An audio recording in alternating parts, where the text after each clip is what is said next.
001 quoi. Nyonso banda awa internet awa. Facebook awa, Google awa. Donc, Raph Ngindu, le présentateur de la force créative Congo Promo. Bongo ça na force militaire na Congo Promo. Bongo, Kande le Bé Wata. Mais pendant ce temps, Baptiste tout, Bangini. Moi, allez voir Congo Promo, tv5.com. Raph Ngindu, Congo Promo Nde. Donc au nom de Jésus-Christ, nous bénissons le Congo Promo. Amen. Congo Promo. En tout cas, bisous de Kinzambe, Moboulou. Avec Raph Ngindu, Congo Promo ne tombera jamais. Balala et parole du maître. Piccolo Congo Promo Nde. Batu mususu batalinga mengana talibango te po etalinga te. Congo Promo TV5.com. Sans oublier son excellence Raph Ngindu. C'est de où à où, c'est de là à là, ça bouge pas. Ouais, balobi Raph Ngindu. Congo Promo toujours, grande puissance. Come on. Nous bénissons Congo Promo. Mais c'est la chose que ça Raph Ngindu. Congo Promo. Congo Promo qui torcos net na film. Congo Promo babundana nango. Babundana nango. Ski to zakani na Boston wana Raph. Congo Promo. Monde entier international. So Congo Promo numéro 1 ba site. Ni Loba il tombe même langage. Comme Loba. Et ça, problème, il y a couple, et ça concerne tous les deux. Tous les deux, oui, mais ça concerne tous les deux. Pourquoi même tu es sur la voie? Expliquez, docteur. Docteur, c'est là où il est. À ce moment-là, il y a un faible, il y a un mou, il y a un coupé l'autre. Expliquez, docteur. Docteur, mon ben n'a pas à zo kokate. À zo kokate, ma cam n'a pas à zo kokate. Il y a un atelier pour trouver solution. À zo kokate? Non, à kokate dans le sens de l'expliquer. Docteur, biso so tosala ngana salaka mobali nanga pasala mais eyaka ntango mosusu ya liboso batension bastress misala mais ndenge ezali wana asimbaka nga lisusu te asimbaka nga lisusu te bastress batension bavitesse ya poto bafatigue na mutu nakozwa mpe fatigue nazwi mpe bana boli boyeko ok na comprendre ndenge bolobi boyebake baproblème oyo etali batension bastress basurmenage. Ce qui est un problème d'érection, il a conseillé à produit oil. Maxi Bien-être. Maxi Bien-être, c'est un produit 100% naturel. C'est un complément alimentaire, c'est une vitamine A, la vitamine C, c'est une protéine NIOS. C'est un produit en fait une fois tous les 2 jours. Dans le cas de 6 sachets au Kombela. Sachez que tous les 48 heures, et comme ça, la vie 15 jours, c'est la solution idéale, Maxi Bien-être. Thierry Nana Kayua, ce qui Maxi Bien-être était de Moboulou. Maxi Bien-être, ça marche. Maxi Bien-être, la solution pour vos problèmes d'érection.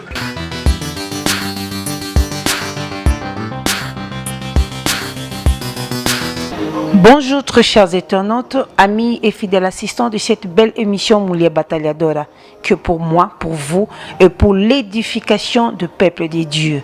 Cette émission intitulée Moulia Batalhadora est en langue portugaise, qui se traduit ou qui veut dire une femme bataillante, une femme courageuse, une femme forte qui frappe le porte par-ci par-là, qui va à la recherche des informations pour venir transmettre à vous qui sont très importants pour nous.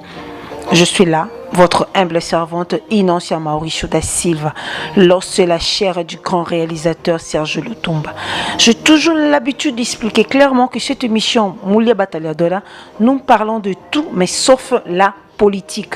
Et par la grâce de Dieu, partout là où vous êtes, en Amérique, en Asie, en Europe, en Océanie ou d'autres pays d'Afrique, bienvenue à l'édition d'aujourd'hui parce que par la grâce de Dieu, nous avons frappé la porte de l'église Mairie, mission évangélique par la restauration intégrale, la mission évangélique pour la restauration intégrale de l'apôtre, le visionnaire de l'église, c'est l'apôtre David Panzo. Et donc ici nous sommes dans l'une de cellules, la paroisse de Mairie qui se localise ici à Petrangol, tout justement à l'avenue principale de Imbondero.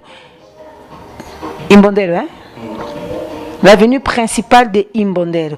Donc ce qu'on y est ozana ojaenda ozu transport ya Imbondero Bekikolo au Kiti na 1 de junho.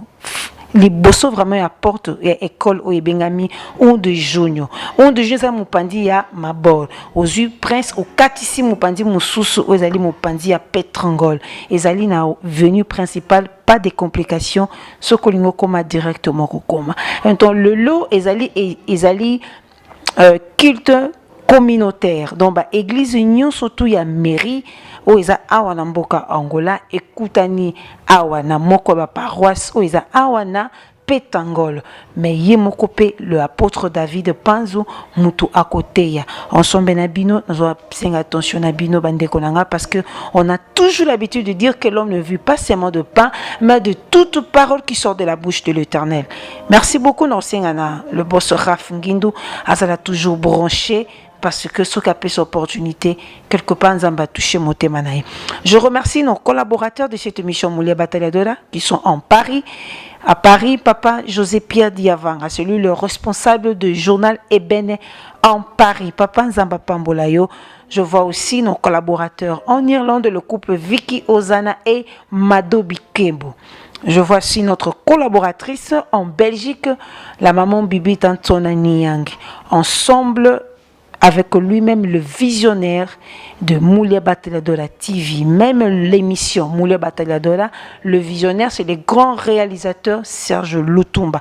Ensemble, l'Union fait la Fox, Serge Lutumba, tout ça awa, tout ça côté en église de mairie, nous aussi avons attention à bino bacheur retourne toujours, tout ça la musalande pour na bino. Tokolobela lelo qui est le vrai Dieu, parce que na mokilo tout ça lelo un Dieu banzambe baza ebele banzambe mususu bakomami na ba de minuscule nzambe nini oyo biso to croire nzambe nini oyo to ndimela. Donc l'homme de Dieu l'apôtre David Panzu azana disponible pour na ko répondre na ba question surtout selon la parole parce que guide na biso ba chrétien eza parole.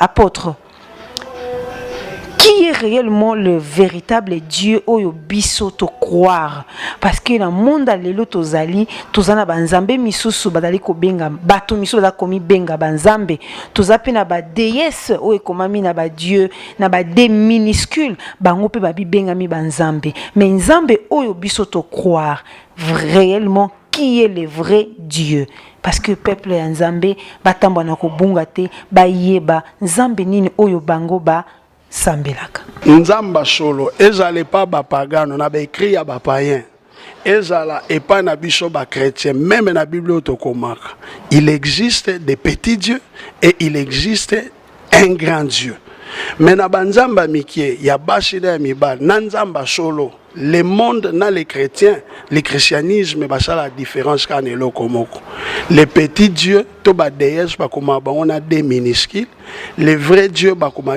na des majuscules. C'est là que les païens et nous les chrétiens nous reconnaissons qu'il existe en dehors de tous les dieux du monde un seul Dieu qui a originalisé Batunio surtout c'est le Dieu créateur à celle likolo mabele péché yewana ba koma na Dieu majuscule. Alors, koka moite ba mosuba bibenga banzam ezape mabete parce que ate même Bible ezoloba ke biso ba oyo toza batu oyo toyambi la parole de Dieu. La parole nous appelle Dieu. Et il nous appelle Dieu non comme un Dieu majuscule, mais comme des petits dieux parce que nous avons reçu la parole d'un Dieu. Alors, ezali kamba oka moite ba mosusu na tango ba jouer pa kolema nzamba minene. Na kozanga maturité bakomi ko se rebeller na ko s'autoproclamer bakomi nzambe na place ya nzambe majuscule mais Bible zoloba nzambe oyo aza majuscule okola azaka nzambe il résiste contre tous ceux qui s'élèvent ou azotombwama na orgueil et bato nyonso bazobenga banzambe depuis histoire ya mokili toya omona ke bako régner un certain moment mais le rôle il existe le vrai Dieu tant à kokota en action règne na bango kosa nini et aussi là mais le véritable Dieu que nous prions depuis mukile banda Satan a collé si ba rebelle belé c'est Dieu la majuscule depuis toujours, malgré le combat, on a même combattu sa parole, comme la Bible le souligne, il n'a jamais changé, ni en temps, ni en espace, ni en parole, ni en puissance. Il est toujours le même hier, aujourd'hui et éternellement. C'est celui-là que nous appelons le véritable Dieu. Oh, on a Bible, il y a dans Genèse chapitre 1, verset 1. Bible Zoloba, au commencement était Dieu. Et c'est lui qui a créé toutes choses. Les dieux qu'on parle là, c'est les Elohim. Ezali Nzambe na pluriel, Obisotozoba, les pères, les fils et les Saint-Esprit. C'est celui que moi j'appelle le vrai Dieu. Et c'est celui-là que le monde entier, Ezala les païens, Ezala les chrétiens, doivent reconnaître comme la seule divinité qui mérite l'adoration, la louange, l'exaltation de Kachamokilio. Apôtre, comment est-ce que tu peux identifier la véritable Dieu? Parce que Dieu, mais Dieu là aussi il a ses préceptes au fond à Alanda. Ayeba ko respecter yango, mais les autres zomona basali belé bango nyonso kaka basolo ba kombo ya Dieu wana o le Dieu de la Bible depuis ya temps ya Israël. Mais ce que vandi na bango au poussani no tali misana bango bazo isa ko refléter nzambe atamukete. Ok. Ndeko autu tunanga soki na comprendre bien ndenge nini tokoki koyeba mosali oyo azosalela nzambe ya solo. La question est très simple. Il est vrai nzambe na Israël azali na lolenge ya kosala na tango ya Israël parce que sengelaki na époque ana mimonisa na ndenge wana. Mais koloba nzambe ka na cadre ya Israël toujours limité nzambe. Nzamba saka na Israël te nzamba banda kosala avant Israël ezala asali na tango Israël pe azo continuer kosala même après Israël na ba nation nyonso tout. Alors koyeba mosali ya nzambe mosali ya solo ya nzambe wana ya Israël to ya nzambe ya Biblia ngana ko lobaka ke loko moko. Nzambe wana atindaki mwana Jésus Christ ayaki selon Jean chapitre 1 Kobana verset 1 kilo na se atindi mwana na ye en personne à Jésus-Christ pour aya kotalisa bonzambe ya solo. Et Bible lobi tango Yesoye, il était le reflet na hébreu, il y a image parfaite ya nani ya Nzambe. Ce qui Yesu azaki reflet ya image parfaite en Nzambe. Donc il a manifesté clairement qui était le véritable Dieu invisible au monde raté. Bible sur Zolo Babou. Tango azaki na mabele ao. Asali 33 ans. Il n'a jamais péché. Il a été obéissant à son père. Il a été humble devant son père. Babi azaki na bonzambe lokola nzambe mais ami tala kite lokola nzambe. Ami kitisi andimi liwa akeko kufa lokola mutu nyonso akiti na mabele et na humilité nzambe ayeko tombola zikomona chango likolo ba kombo nyonso. Et biso ba o lelo na christianisme sozobenga mabana na ye Bible lobi to ba disciple na ye. Et ceux qui toza ba disciple na ye Bible zolo babo. Tout disciple accompli sera comme son maître. Ceux qui mosale nzamba zo se réclamer du christianisme, c'est que aza disciple ya Christ. Ceux qui aza disciple ya Christ, il faut azala lokola maître. Il faut abando kanisa ndenge Christ abando kanisa, il faut abando loba ndenge Yesu abando koloba, il faut abanda kotambola ndenge Yesu abando kotambola. Nazana tante na énumérer toute la personnalité de Jésus-Christ, tous les caractères de Jésus-Christ, parce que nous tous nous détenons la Bible. Na bato balingi ba ye ba caractère ya vrai serviteur de Dieu. Bagendo luka caractère ya Paul était. Bagendo luka caractère ya Pierre était, ya Abraham était. Mais batala le fils de Dieu qui a été le reflet parfait de l'image en Nzambe. Awa na mabele. Batala ndenga tambolaki, batala ndenga lobaki, batala ndenga bandeko kanis. C'est lui qui agira comme cet homme-là. Ngai David, je le reconnaîtrai kaza mosali Nzambe a solo. Il y a Bible, il y a Nzamba Bible obisoto zo sambia. Pour Bible lobi, on les reconnaîtra par leurs fruits. Ba fruit a solo tokoyeba mosali Nzambe. Eza kaka na kati ya bomoto ya Yesu Masi.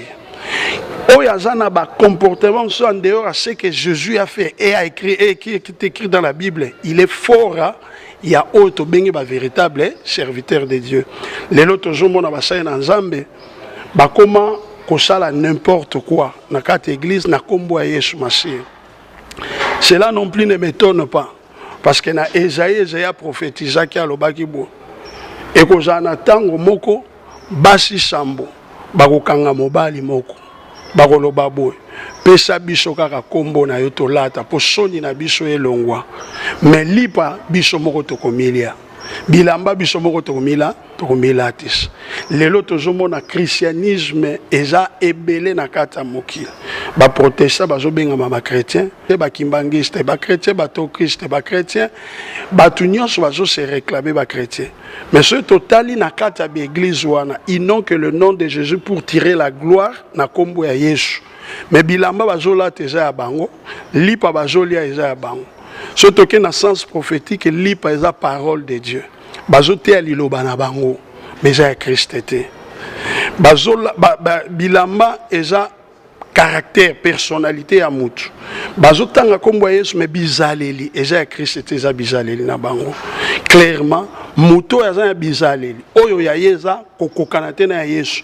Pe azote ya liloba, oyo eza ya ye kokana te na lilobo Yesu atikela biso. Aza musala nzambe te. Mais apôtre Tozana Tomoko au Bible Lobby, rachetons les temps car les jours sont vraiment mauvais. Et puis kaka ba serviteur, binomboza ba serviteur, bozo mema peuple de Dieu na perdition. Soki a telemi azote ya kombo ya Nzambe Jésus Christ. Mais bizaleli na ye eza correctement ndenge pa ya lobby te que azo refléter l'image de Christ te. Mais ce que peuple o yaza ko conduire azo transmettre bango nini. Tant sous peuple de Dieu bazape na ignorance, ce qui tue c'est l'ignorance. Ba âme le lezali éparpillé et le ezali passi. Ba to le ba bosani mission exacte oyo Jésus Christ a tikela ki bango na mokili. Ba komi ko sala o ezali ba bien na bango particulier. Sko ba âme nyonso to wana. Soki muto azo kamba bango aza faux. Ba âme woni ekende wapi? Le biko ya ba âme ezo dépendre na ba pasteur bazo kamba ba église te. Lobiko ya ba âme ezo dépendre na mokonzi ya ba âme wana. Bible lobi qu'on ne se trompe pas nzamba yebi ba oyo bazaya ya ye. Yesu ye moko alobaki boye. Natiki bino lokola ba brebi na kati ya ba loup. Mais bobanga te na longi mokili. Yesu ayebi. Il y a tant de prophéties na kati ya Biblia. Na kobanda na monoko ya Yesu ye moko. Kokita na bapotre oezolo bakena tango asuka basali ya mabe baosala nini bakoya eza ba parabole ebele na kati ya Bible oyo eza ko illustrer ke na batango asuka oyo ekozala na basali ya mabe bakoya na kopesa moko oyo Yesu alobaki ke mosali ya ye mokonzi moko ye asali bilangane aloni la bonne semence tango ba ouvrier balali monguna ye aloni pe ya mabe bala muka na tongo ba monike na elanga bango balona ki semence moko me na tongo ba semence bimi mibale tendance ya ba ouvrier za kidini babangaki pona ba semence wana elona maita mseko beba babi mokonzi est-ce que kokyo sepela to longo la ba semence wana nyonso tu ou mabe po e affecter ba semence ya malamu te yoka mukolo église alobi babite botika bango bakola ensemble ekozana ngonga oyo ekoya tango ekokoma na maturité toko distinguer ya mabe toko distinguer ya malamu ekobanda na jugement bakolongola nanu ya mabe babwaki yango batumbi yango na moto nde ya malamu ekoti na lola. C'est normal to banga pona bampate oyo baza conduit par les mauvais serviteurs menga na zolo baboy ezala les mauvais serviteurs ezala bampate oyo balingi kobanga nzambe te. Il y a un temps déterminé par la Bible oyo nzamba koya kokabola ya malamu na ya mabe. Alors, eza responsabilité na biso te ya kobanga par rapport à l'église de Dieu parce que Yesu ye moko mbala liboso na Matthieu chapitre 16 verset 18 oyo azoloba par rapport à son église aloba boye. Sur cette pierre, je bâtirai mon église. Et les portes de l'enfer ne prévaudront jamais contre mon église. Yesu abandé déjà qu'on prophétiser sur le combat de son église. Abandé comment le diable a ça ba tentative nyons ko susciter ba mauvais ouvrier, ko susciter ba faux serviteur pour na ko détruire l'église. Gloire à Dieu parce qu'il nous a donné une prophétie de la victoire lobby. Aucune force des ténèbres et ko ébranler l'église na ye. Ya ngana zo ba pelelo. Ya mabe bazala, to bazala te. Mokolo église a simbi église ne alobi moto moko ta ko boto la mpate moko na maboko na ngai eloko ngana ko lobaka na batu na nzambe na bana na nzambe zala sur ko za mwana na nzambe oyamba Yesu lokola mokonzi pe mobikisi soki eza na mosale ya mabe atelema likolo na yo mokolo église a kolongola epo abatela ame na yo c'est ce que na ko pesa lokola yano na moto no pesa kinga. Apôtre, ils ont vraiment bitupé à émission Oyo pour nous éveiller le peuple de Dieu, pour faire comprendre que Mabé, Balon, Nanzela Mabé, pour Nanzia Malam. Alobi, Mwana, est-ce que vous avez dit que wana idée aux gens au sala, ou comme à un certain niveau au katana, parce que diable est tellement contenté yo, il faut qu'au simba kisi. On a posé une question. Ce que vous le balangai que na simba kisi. Il existe un Dieu tout-puissant, n'est-ce pas? Alobi nanga oui. Mais pourquoi zolo balanga kena simba kisi? Donc ozo ko apporter bana na une église eza wana ba simba ba koma na niveau moko ya ko ozo limiter nzambe na biso que toko komakate. Est-ce que pai ba bien nyonso toza na mokilo ba to nyonso to lolo baza éclaté? Est-ce que ba bien on a provenance ezaka ka ya diable? Eloko liboso na lingena aider ndewonanga ngana osepela babenga ngai ministre parce que en tant qu'apôtre nazotalisa ministère na ngai bishop eza moko ya bato ngana ko consacrer na kati église lokola ancien ya église donc na kosepela mingi nano longola titre wana ya kibi bishop mais tozo lokola mosala nzambe na kamwete na makambo aucholo bapona tsina na yo. Et koko za la peine nzela malamu alobela ki peut peut-être azu prophétie pour na yo atina kokebisa yo comme pe koko zala oyo ye azo banga en tant que mosala nzambe to pe mutu na tina na bomoi na yo meloko ngana koloba boye nzambe nde ya likolo na ya mabele bible zolo baboye yende atombolaka yende akitisaka bible lobi l'élévation ne vient ni de l'Orient ni de l'Occident ni du désert mais l'élévation vient de l'éternel. Na yo zo dépendre na maloba ya mosala nzambe wana te. Kotombwa manayo.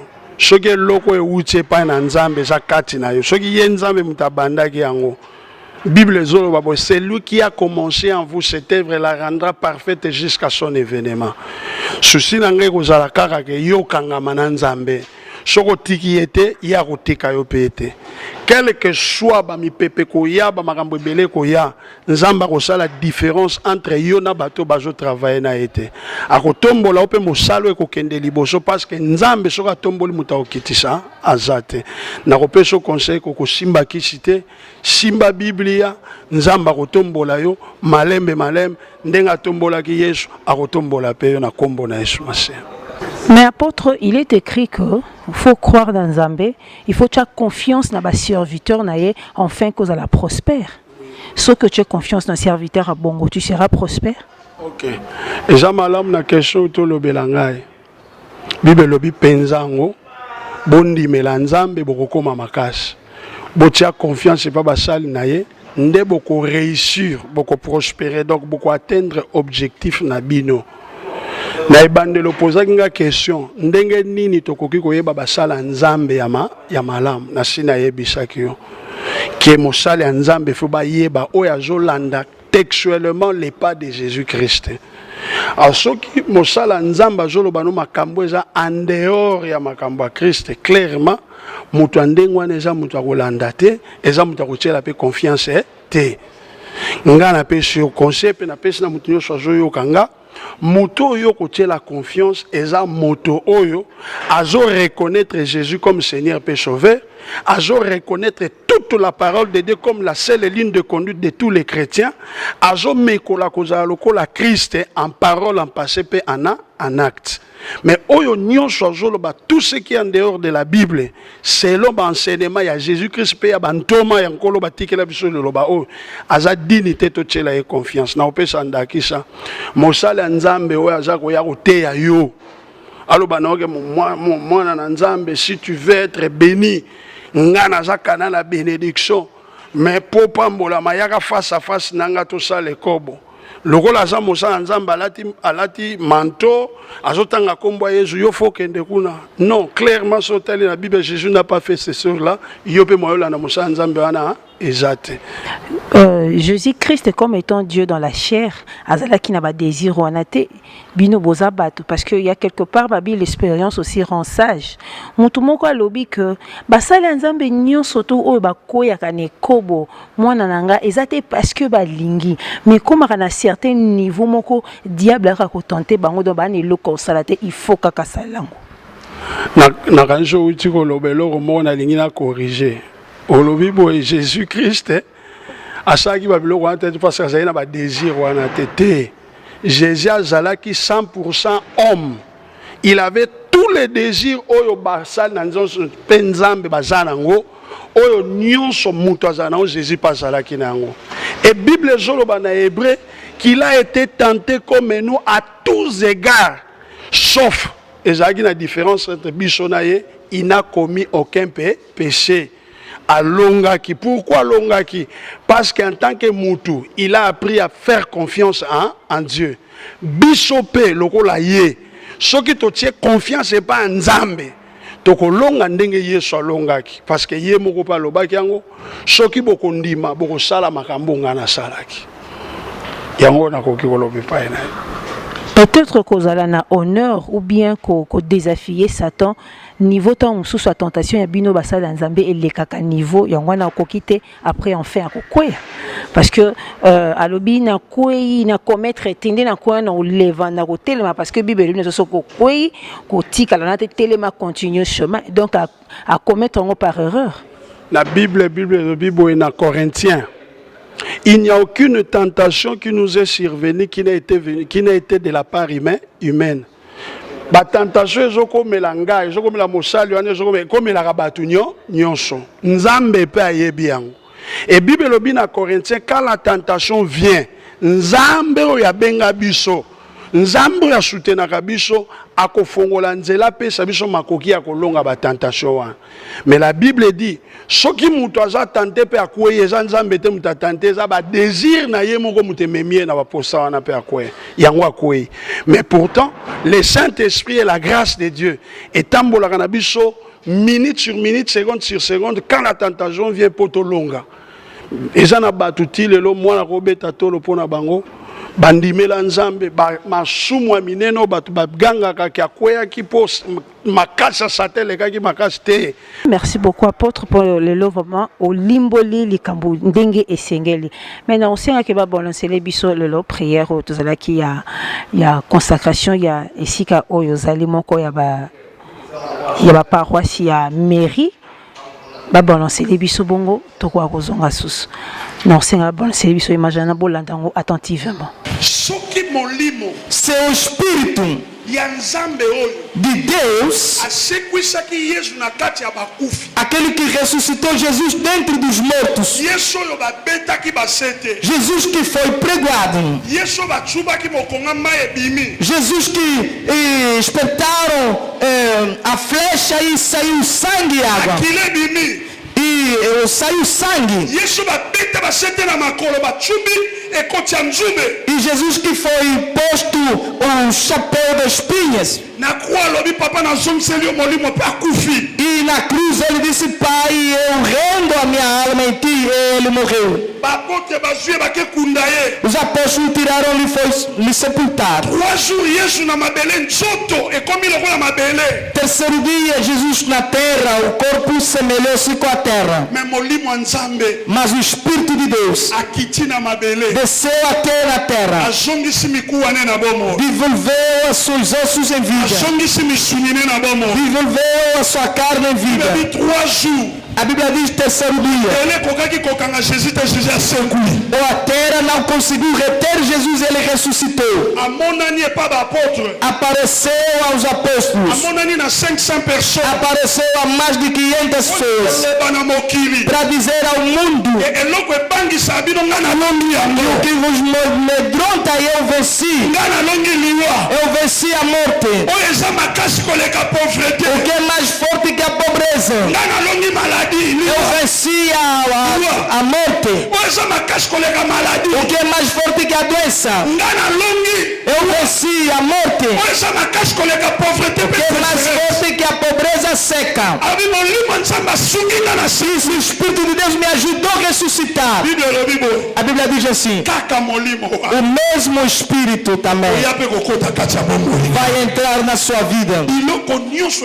Todo quanto foi morto na tua vida vai ressuscitar em nome de Jesus. A Bíblia diz: se tal o Espírito habita em ti, irmão, si tu as Jésus, se tem Jesus, tu as l'Esprit de Dieu. Tens o Espírito de Deus. Não temes de nada. O Espírito que ressuscitou Jesus virá em ti também. As palavras que estou a dizer, você tem que encarar como simples palavras.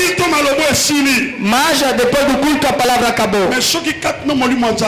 Mas se dentro de ti há o Espírito de Deus, essa palavra vai te seguir.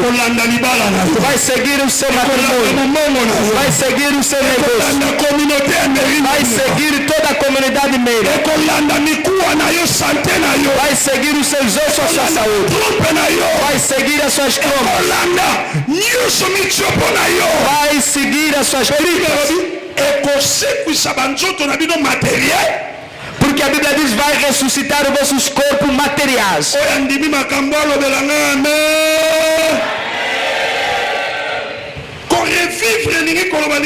Reviver significa mais maintenir sa place. Manter o seu lugar. Maintenir sa place. Diga manter o seu lugar. Quem morreu já lhe chama de falecido. Já faleceu, já lhe tiraram na corrida. Na empresa já estão fazendo cumplicidade para te tirar na corrida. Na tua família, no mês de dezembro aqui, já fizeram cumplicidade. Disseram que vamos lhe tirar no lugar nesse mundo. Era preciso te matar antes do domingo de hoje. Melhor seria se te matasse antes deste domingo. Reviver significa manter o seu lugar.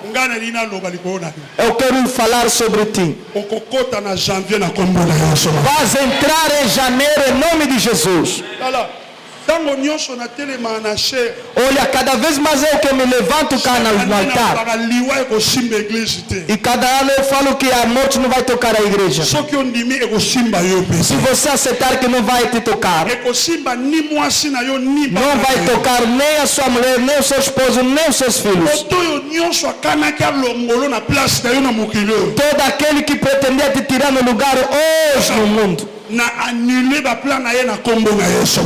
olha, eu estou a anular os seus planos em nome de Jesus Cristo. Se ele é teimoso a continuar a te tocar até dia 31 de dezembro, no teu lugar e ele que vai morrer. Eu digo no seu lugar, no lugar que ele pretende que a tua mulher seja eliminada, onde pretende que os seus filhos sejam eliminados, se ele não se arrepender, está a continuar a te tocar. Eu estou a profetizar a substituição dele em nome de Jesus.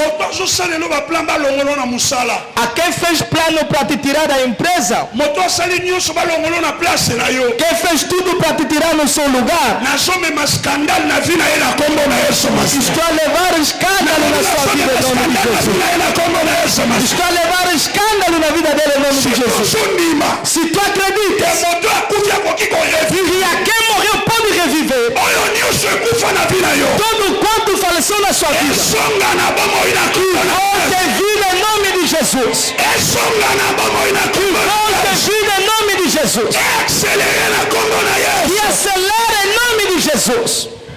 De retour na plateau na biso botolanda sengaka toujours bino moko bana nzambe bozalaka attentif ndenge tolanda ba prière tolanda prédication l'équipe vraiment kitoko eza pour na édification na biso bana nzambe, ce qui est très important. La Bible dit même que l'homme ne vit pas seulement de pain mais de toute parole qui sort de la bouche de Dieu. Awa ndina lobi que ezali moko ya ba paroisse et ya mairie parce qu'il est apôtre à l'obi binomo boyoka qu'il a 4 églises ici à Luanda et puis na Congo eza moko eza tout justement na prince principal il y a Imbondero, il y a Mabor Soko Kiti na 1 de junio l'autre côté et puis Mopandi boye à Petrangol na avenue Songambando. Donc Soko côté c'est facile à localiser parce que ça pembeni ya prince première parcelle et ça localisation très facile. Soko Kiti kaka na école o ebengami 1 de junio c'est école moko vraiment connue na area awa mais de l'autre côté il y a Petrangol. Apôtre David exhortation pour fortifier Bananzambe, surtout dans le sujet auto-partagé, le lot, Bananzambe, vraiment, qu'on se situer pour qu'il y ait la perdition. Et ce qui est très important, les âmes de Dieu. Ok, Matthieu Toté qui le lot, Ezali, Matthieu Ezo révélé, et Tinda ou Nzamba Pesa Église, c'est sur la restauration. Restauration Ezali, bisika makambo baby bisika elike ebungi bisika libale baby bisika nzoto baby bisika malade ezali moto nyonso aza na kawana nzamba apesa biso etinda kolobake apia biso mafuta ya kozongisa ndenge ezalaki makambo nyonso baby yango ezalaki lelo culte communautaire église na biso pona ko consacrer lieu au place paroisse na biso moko ya paroisse na biso ezali paroisse à Petrangol to lingaki na etinda ya nzambe to te ya Mateo na intitilaki lelo est-ce que moto soki akufi akoki lisusu ko vivre yango nde tolobaki eza moko ya motuna oyo Job apesaki na tango azaki na kati ya ba difficulté na tango bana ne bakufi na tango mbongo na ba entreprise ne bebi na tango nzoto ne komi kopola na kati ya pasi wana azaki na besoin à édifier kondimana ye en posant cette question soki lelo ya kufi est-ce qu'akoki kozwa elike pa nzambe ke lobi akoki osekwa et soki azuika ke yanwana ke lobi akoko sekwa alors et koza motive pona ye abanga lisusu te ba problème ba combat ba lutte nyonso azokutana na mokilio parce que ndenge nzamba kozana makoki akosekisa nzoto ne akozala pe na makoki akosekisa problème nyonso ezana kati ya bomo ene to pe ya ko restaurer problème nyonso ezana kati ya bomo ene ye atokomona ke Job atikala kozwa e yanwana te mesuka nango nzamba la kisaka ekazana makoki ya kosekwisa eloko nyonso ekufa tomonaki ke nzamba restauraki libala na ye nzamba zongisaki bana apesaki ye bana mosusu nzamba zongisaki bozwi na ye nzamba zongisaki lokumu na ye yango tolingi mpe kolendisa lelo na Mateo toteaki lelo na mwana nyonso na nzamba azose rencontrer partout dans les 4 coins du monde que soko ozokuta na situation moko ekomi très lamentable ozoyeba so ndenge okobima te nalingi nalendisa yo que Yesu akufaki asekwaki azana bomoi azana makoki ya kosekuisa na nzoto na yo ya kosekuisa na libota na yo ya kosekuisa libala na yo kosekuisa vie na yo kosekuisa église na yo en tant que ministre de Dieu ya kosekuisa ministère na yo ya kosekuisa vie de prière kosekuisa ba faire na yo kobungisa eliki te komimboma te komitia poison te komikanga singa te parce que ata babotoli nyonso babotoli Yesu te Yesu azana bomoi soki azakati na bomoi na yo azana makoki ya kozongisa na yo na nyonso eza ko appartenir na yo na bomoi parce que yazana makoki wana il a la puissance de la résurrection wana zaki lilendi sinanga pona bato nyonso basali na nzambe bana na nzambe bapagano o bayebi na nzambe te bameka nguya ya résurrection eza na kati ya nzambe ya solo ya Biblia Yesu Masia mwana se moko ya nzambe nkolo atinda pona lobiko ya moto nyonso sans exception soki bakondimela ye. Apôtre David, non, c'est pas yo pesa contact na yo parce que dans le bas monde internet, ils a été que ceux qui m'ont raté quoi assister émission à Liboso à 8 ans et à quoi assister rediffusion ici le même monde nabi sur internet aux a plein temps sur lingo kota otalango après 1 mois, après 2 mois, après 3 mois au répétaka le même émission aux a plein temps. Ceux qui bocha ba unité nabino ils a parce que besoin moi satisfaction émission Moulia Bataladora ils a pour nabino ça bino toujours bino de boza très important. Apôtre pesa contact na yo mutuanga contacter yo ndinya kokutana apôtre et puis liloba bien pona émission oyo Moulia Bataladora kala mingi te pa utida ko pesa ngai conseil ce qu'on a lingi pai émission oyo Moulia Bataladora autozuli yango makanisi pona ko eba ko édifier peuple de Dieu enfin que évangile à la prêcher partout dans le monde entier. Posaka na gouvernement moko ko aussi ça va passer à carène à Jésus-Christ a pour marambo ici là-bas. Ok, na sepeli mingi na nde bobengisa ngande na obaki na bandel bien que bozunga na surprise makasi na zaki préparé te zaki juste après mosa munene na kata moko ba paroisse na biso nzambe apambola mutu nyonso koyoka maloba oyo soko ko tuti sama contact ezali 923 83 05 07 soko bengi okozwa moko ba pasteur na biso azo travailler na église sede na biso pasteur Michel Mengi et puis okoki lisuko benga na numéro oyo 922 85 41 922 85 34 81 wana okozwa madame na ngai bakopesa contact pa na ngai et puis tokosolola koloba na tina secrétaire okoki kobenga lesuna numéro 916 60 06 07 2 916 60 60 72.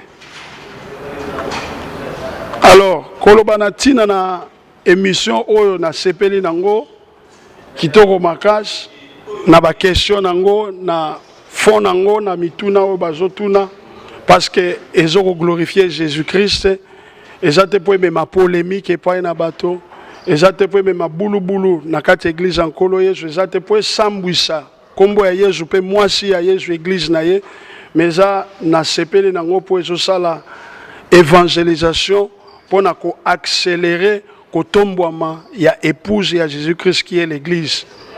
Alors na koloba mingi te pour émission oyo parce que bana oyo bazopesa ba émission baza bana ope baza bana nanga ba umeli na makolo nanga na landi bango na moni bango na yebi bango donc ezana mingi to amabe na koloba pa na bango so ika bolamu kokumisa nzambe ponango na kosepela na bana na nzambe nyonso oyo bakoyoka place émission ezali balandaka yango tango nyonso po ekolisa kondima na bango et puis basali na nzambe nyonso oyo babengami dini ya basali na nzambe ndenge émission utoleka boyoki yango bo répondre na bamituna nyonso ekoki kotunama mpona koyede peuple de Dieu bazala éclairci mpe base préparer mpona kozonga nkolo Yesu Masihi mpona ngai na kosenga nzambe apambola couple oyo atombola bango asimba bango na loboko na ye. Merci beaucoup Serge Lutumba eloko nyonso yarane bandeli mpe suka nango.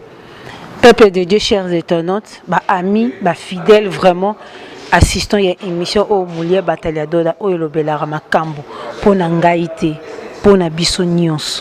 J'ai toujours dit que le but de cette émission, c'est pour éveiller, secouer les enfants de Dieu. Pour que l'ongananzela y a perdition, nakati ya ignorance, tozonga na ba bon chemin.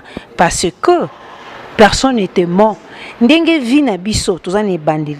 Tobota maki tozana suka tanto zonga na mabele sika tozwa maki mokili oyo pe ezane bandeli pe suka nango vraiment to préparer ba âme na biso pour la vie éternelle. Merci beaucoup Bouti Koyoka, l'apôtre David de Panzou, Ndinga Bouti ko éclaircir. Nous avons qu'un seul Dieu qui est le créateur du ciel et de la terre et son nom c'est Jésus-Christ. Quand il a eu la chair humaine, akufela ki pona ngana biso nyonso. Akufela ki surtout batunde ya masumu poto zo bomoi ya seko. Muntu akosa yote parce que omelaka diamba, parce que omelaka masanga, parce que oboma batu nzamba lingi yote. Non. Soki ezalaki kapona bata malamu anga akufate. Est-ce que so mona muntu azobela take luka docteur? Non, ezande biso bato za maladi tokenda ko hôpital Mulongo pour docteur asa biso consulta a consulter biso to sa ba examen analyse to zo maladie to zo bela to mela ba kisi. Maladie na biso kisi nango ce n'est que Jésus-Christ. Maladie na biso solution zaka na Jésus-Christ. Chemin à suivre c'est la Bible.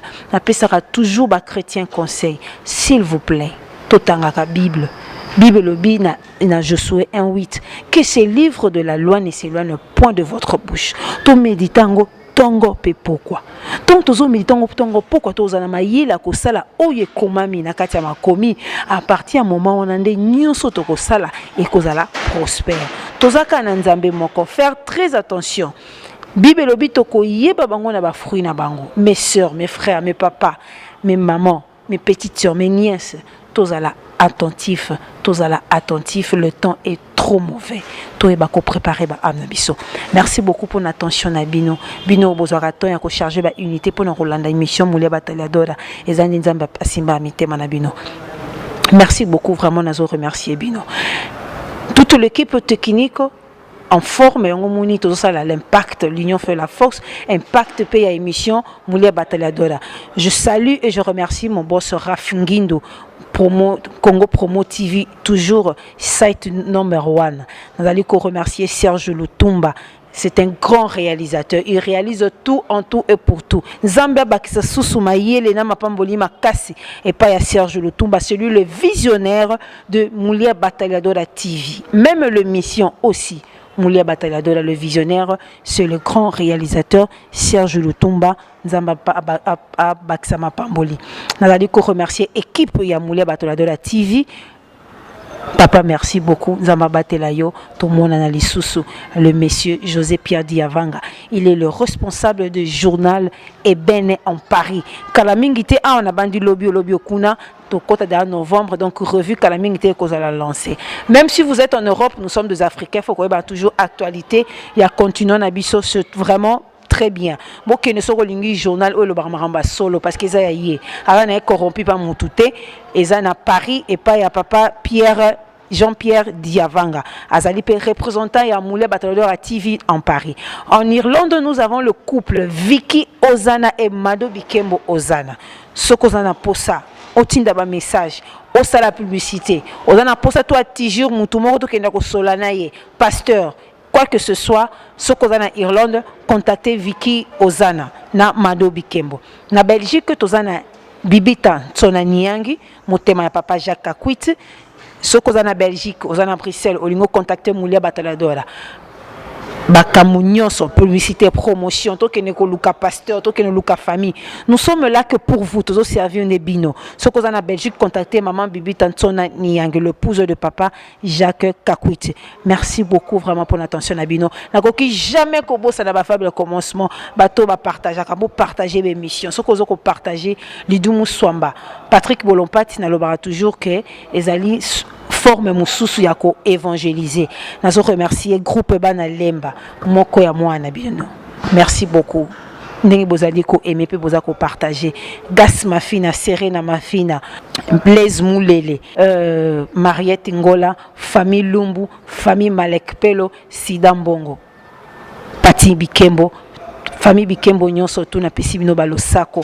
Papa Bikembo Losako Nzamba Batela biso pomona la petite Samuela Lutumba. Nazana posa ya ba message nabino nana posa ba appel nabino bo contacter biso appel apôtre to leka numéro ya apôtre il faut toujours ko beta code na biso Angola o ezali 00244 numéro nanga pe ko passer wana je suis là Inonce ya Mauricio da Silva naza disponible pour na ko salela musala o ezaya bino mon boss Rafingindo soki Nzamba permettre Torokoba na musala au prochain numéro.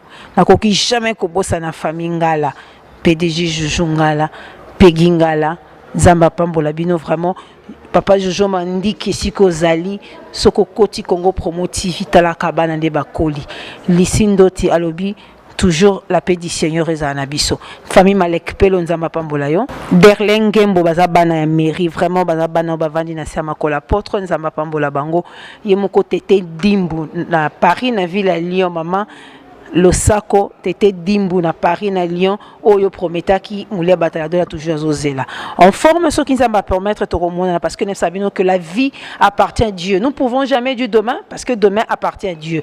Le souffle de la vie que nous en avons, c'est Dieu qui nous l'accorde. Ce qu'accorde Bisso au prochain numéro Tozala toujours Serge Lotumba. Ciao. Awa suite fait ya maladi nyonso. Yoka mwali solo. Eu andei muito com essa criança, fui com ele muito em sítio, vi não estava dando solução, agora nos mostraram aquilo para o Papa Afonso, vamos fazer medicação, para ver já mesmo a mudança do corpo da criança. O Papa Afonso começou a me tratar, e ele dá seco. Eu andei em todos os hospitais de Luanda, não consegui. Olha, na clínica de onde eu andei, não conseguiram ver qual é a coisa que estava me fazendo confusão na minha barriga. Na clínica do Papa Afonso me tratou, estou curado. Nós trouxemos esse paciente aqui, pedimos a Deus para que possa ajudar, dar inteligência ao Papa Afonso, para que essa ferida cura. Foi a Papa Alfonso pour na hemorroïde, na Zubakisi. Par-ci, par-lá, e se bater. Eu me sentia muito mal, muita dor e aquecimento na barriga. Fui na medicina assim mesmo, essa medicina moderna, nada. Vim na medicina natural, agora já estou me sentindo mesmo bem. Realmente o pai Afonso, não sei como agradecer. Parce que na umeli na maladie ou a hemorroïde, que o batubaí bisina que não é na Papa Alfonso, na moni pensa que há uma solução vraiment exalée. En tout cas, on a eu du Papa Afonso, on a eu diabète, agora tô bom, veio a Via France, le bico non a. Hemorroïde lianga ta embelé sans le savoir. Na tamboli mingi tamboli ti un moment donné na koma na niveau vraiment que ngai na otikala shu ko joa traitement te. Na kinzamba ko sa ta à travers Papa Alphonse. Yango na ye pané. Penza bakangie pena diabète suka leza 5 sena komata makasi. Yango solution na biso toyeka Papa Alphonse pas wa solution na ebité o nini nzamba rosala na kata Papa Alphonse pas wa solution ya problème ya mobile na ngai. Centre traditionnel Docteur Alphonse 100% naturel. Soki oyaki kao yebaka okobima OK. No comment. Yako bakisezalité. Mbote bandeko nyonso bazolandanga comme eza Aimé Bosita en fait. Naza parmi les responsables de décoder CPLA TV. Alors, je voudrais toujours remarquer mingi que ma frère bandeko na biso ba osala émission comment ébélé dans ma téléphone en Congo live na Facebook.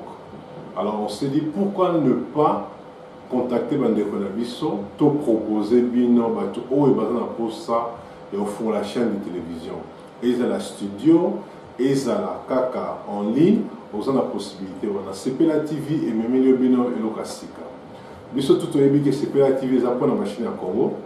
À part Wanapé, toujours dans ma chaîne, il y a France, ma chaîne il y a sport, il y a des dessins animés, ma chaîne il y a des films.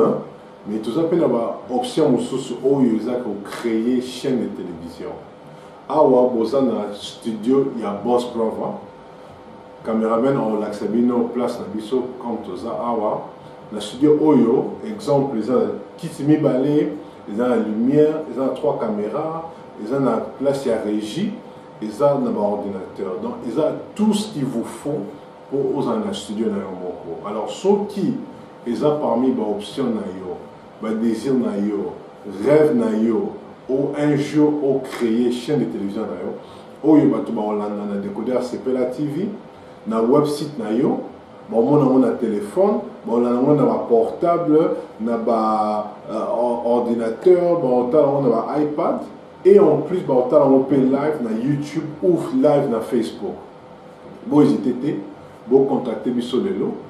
To yo kana biso to za basé à Londres pour na ba to o basé na Londres. Ceux qui vous intéressés, vous mettez la biso tour, bo ya awa, bo tala, to solo la. vous êtes les bienvenus. Notre porte est toujours ouverte. Pour Bengi Bisso, toujours rendez-vous. Et puis, pour l'Axabino, pour présenter Bisso Bino, studio na Bisso. Bato OEP Baza Libanda, c'est la même chose, vous êtes les très bienvenus. Mais ceux qui ont la capacité de on peut toujours discuter dans le téléphone. De Yokani prix. Et puis, Bisso, to Yewana, d'abord, matos nyonso. Donc, tous OEP Sabino service complet. Vous avez un matos nyonso complet. Vous avez un service, vous avez un serveur, vous avez un tabiso mokopé maïle ou et tout ça nango. Il y a que gérer chaîne de télévision, toya, to pêcher expertise wana. Comme ça, yopé au banda chaîne de télévision nayo, parce que biso tout yebi que chaîne de télévision est vraiment rentable. Donc pour n'appeler ça bino plus d'explications de la rentabilité na bino, je vous prie de prendre contact avec Bisso. Numéro est à 0044 7802 730 590. Numéro P, vous avez affiché, vous hésitez, ils sont sur WhatsApp, ils sont Viber, donc vous pouvez vous contacter.